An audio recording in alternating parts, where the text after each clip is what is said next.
Coming to you from an undisclosed location somewhere deep in the heart of the Santa Monica Mountains, I am your intrepid host, L.A. Marzulli. Special edition, special report. We've got Mondo Gonzales on the road, headed towards the Eclipse. We'll get into what he has to say and so much more. But first, a word from our trusted sponsor. Hey folks, investing feels overwhelming right now, doesn't it? So complicated, so many decisions, but leaving your money in the bank might not be the best thing to do. It's losing value every single day. All we need to do is look at the inflation index to see the reality of that. So if it's stressing you out and driving you nuts, why not invest smarter with Noble Gold Investments? Precious metals are simple and real. There isn't a company on the stock market that was around 2,000 years ago, but guess what? Gold was. It's always been there through wars, disasters, and turmoil. Reliable, dependable, and authentic. That's why you can't go wrong with precious metals. They've always had your back.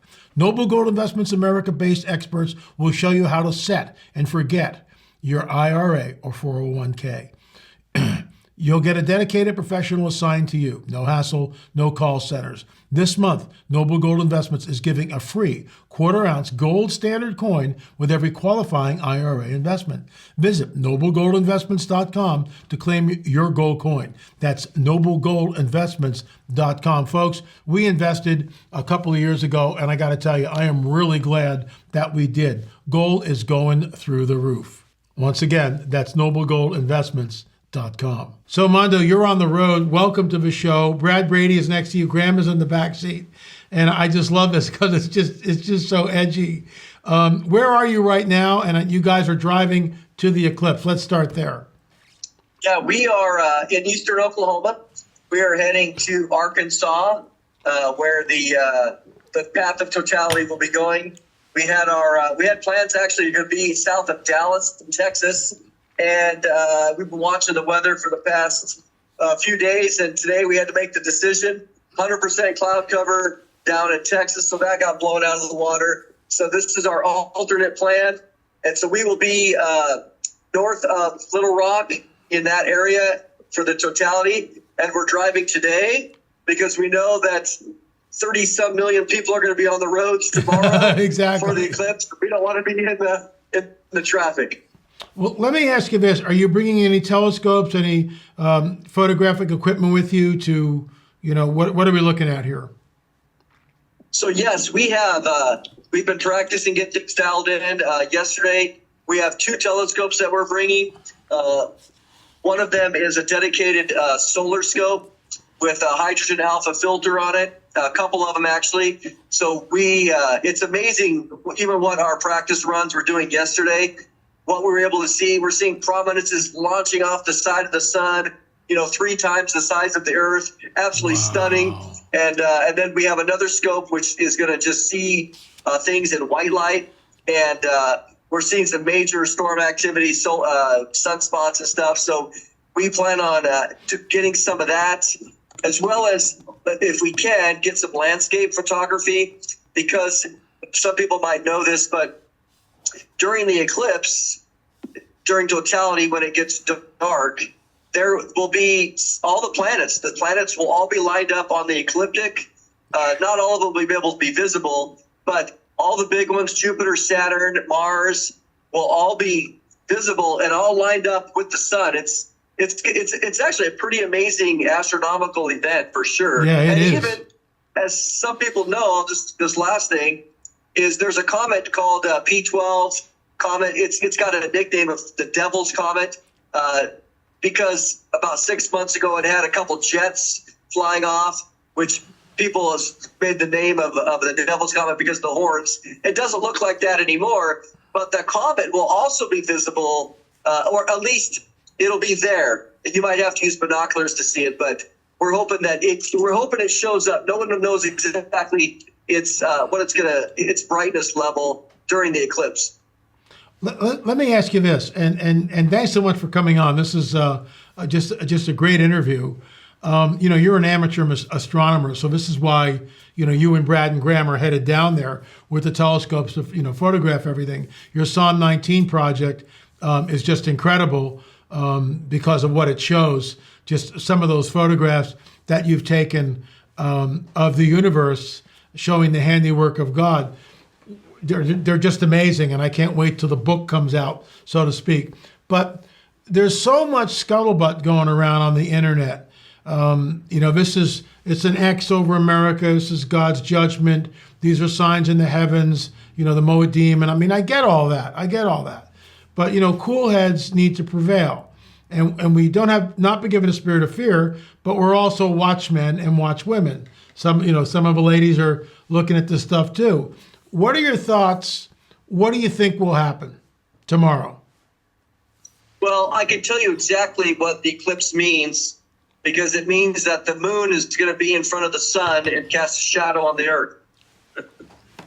That's what it means. That's what it means. I'm being a little facetious, but this is what I would say, because, look, I love conspiracy. I love esoteric things. I love fun things. Obviously, you and I have done a lot of archaeological research and some of what it would be known as the more fringe elements. Sure. But, hey, I enjoy all this. So I'm not a naysayer in that sense. I will say this, that as you said, cool heads prevailing is that nobody knows what God means by this. Is it amazing? Is it significant? I would say yes, yes, yes. But you have people filling in the gaps, and I understand. I'm excited for the rapture just as much or more than anybody else.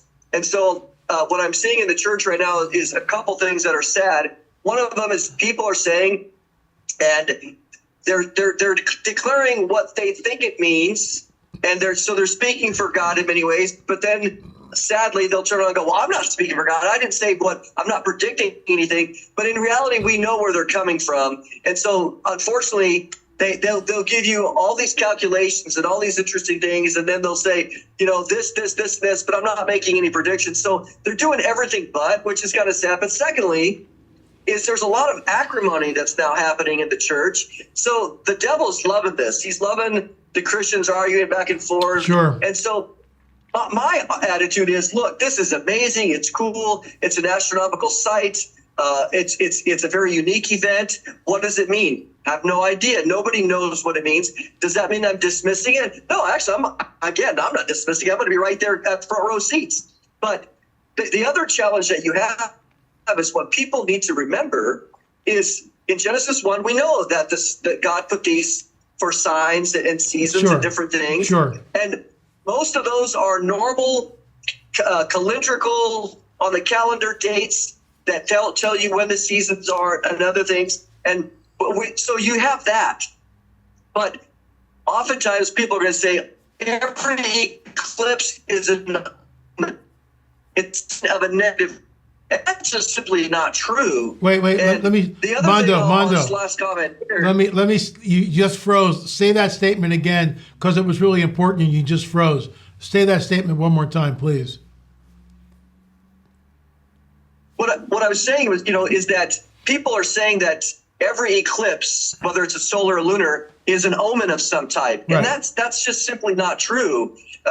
These things happen every 2 years somewhere on Earth. X's happen multiple places on Earth, and it hasn't been this X over Turkey or this X over Africa that has brought some judgment. And I'll just say this too: if you look at history of an eclipse, and I saw this, people can find the meme. They've shown all the eclipses in the past over America over the last 200 years, and you could go find something wrong or something bad in any era and point it to the eclipse. There's so cheap in this world. It's like, well, there's a murder over here. So we just have to be so careful what you said. And I'll just say this last item on this point is, again, exciting times. In Luke 21, in the Olivet Discourse, when Jesus says you'll see signs in the heavens, men's hearts failing them for fear, for things that are coming. In Matthew 24, he's talking about those things that are inside the tribulation period.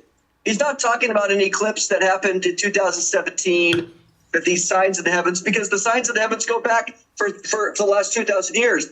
What he's talking about there are these supernatural elements that are happening. Stars are falling in the tribulation.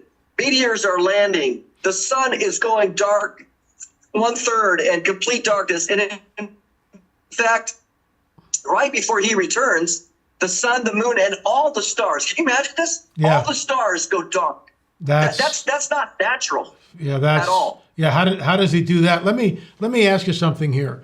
There's a lot of scuttlebutt going around, a lot of conspiracy stuff, a lot of fear mongering. What we do know is this, and this is kind of what drives me nuts. So you don't hear word one about it in the mainstream media. Last week, the Israeli IDF forces struck an Iranian house up in Damascus, whatever, a building, and they killed like a major general. So now all of a sudden, 7 people were killed. But the general was, everybody's freaking out about that. So we know that the Iranians and Hezbollah is Iran's proxy. So in my opinion, and I want you to weigh in on this, why the eclipse is interesting, it's a complete distraction from what is happening in the Middle East, because Russia is in the Golan. This thing is not dying down, even though the IDF pulled out of Gaza. Gaza's in complete ruin. I have that from one of my sources. Gaza is a total disaster. They just found one more tunnel. They completely destroyed it, one of the longest tunnels. That's completely destroyed. So yeah, there's a remnant in Gaza, but the IDF is pulling off. They are leaving 1 battalion. They need to regroup. It's been 4 months of war, 184 days or whatever. So meanwhile, Iran is threatening. We could be looking at this whole thing escalating in ways that may be prophetic. So I want your thoughts on that, because in my opinion, why the eclipse, as you said, is interesting, and we can, pinpoint something or try to find out something. In my opinion, the place to watch is the Middle East and centered on Israel. Your thoughts? Well, yeah, I think you nailed it, LA, because, as Americans, we're very American centric. And, we got Graham in the back from England, and he, as we're talking, he reminds us of how there are other parts of the world that exist besides America. Yeah, exactly. and he's right. And so when we look at this X across America, again, we start thinking, well, when Jesus was speaking about these signs, he was talking about America. And again, it's just God is focused on Israel. And even in the Old Testament, it is extremely rare that God, as we know, and he spoke about prophecies, all the nations surrounding Israel. But even when God sent Jonah to Nineveh was a country that certainly came and involved itself with Israel. So you have prophecies against Edom and Esau and Egypt and Nineveh and Assyria, all these other ones. But the fact of the matter is the focus of prophecy is not, it doesn't touch on America. It doesn't. We're not even mentioned. Doesn't. Yeah. It focuses on Israel. And so what we're seeing now is, in my mind, the most important thing of watching these things develop. Because why? Even Russia being in Ukraine, and now Russia, of course, increasing its presence in Syria. Yeah. Well, that has everything to do with Israel. Why? Well, because of Ezekiel 38. Exactly. So the players are lining up, and we know they've been lining up for many, many years now, but they're lining up now together more than ever before. So the precipitations of Turkey, Russia, and Iran together, and the potentials for what we're watching for Iran's response to the killing of these 7 upper class generals stuff is, could it escalate? Will it escalate? And will it turn into something? That really is the key, because we know we have a prophesied war in the Bible that we're waiting for it to happen. So it's wise to watch that, because Israel is going to be continually abandoned. And we're watching that happen with our current administration. They're going to be isolated and they're going to be desperate. And that's when God shows up for them.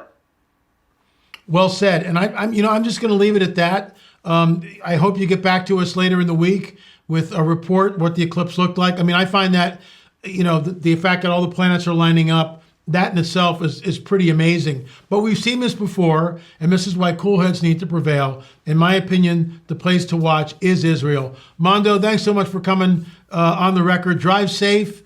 Great to see you again, Brad. Nice to meet you, Graham. God bless you guys, and really appreciate you coming on. Hey folks, I have a special announcement. We just opened up a new website. It's called RoswellRevisited.com. RoswellRevisited.com. I want to thank Chauncey Green for getting that set up for it. Please go there and check it out. We've got a deal for you. We really do. Both of these incredible DVDs. This is real investigative journalism. RoswellRevisited.com. Go check it out now. And we've got a special deal for both of these 2 DVDs, and I think you'll find it interesting. By the way, when you guys buy the DVDs from us or watch on our streaming station, you help keep the lights on here and keep us moving the ball further down the court. UFOs are real, burgeoning, and not going away. RoswellRevisited.com, RoswellRevisited.com. And before I go, I want to give a shout out to Gil Zimmerman, because Gil and I worked on this film, and I think it's the best 2 films we've ever created in our entire time together and in the entire UFO film series. 9 and 10 will be coming out very shortly. More about that soon. Meantime, RoswellRevisited.com. Thanks so much.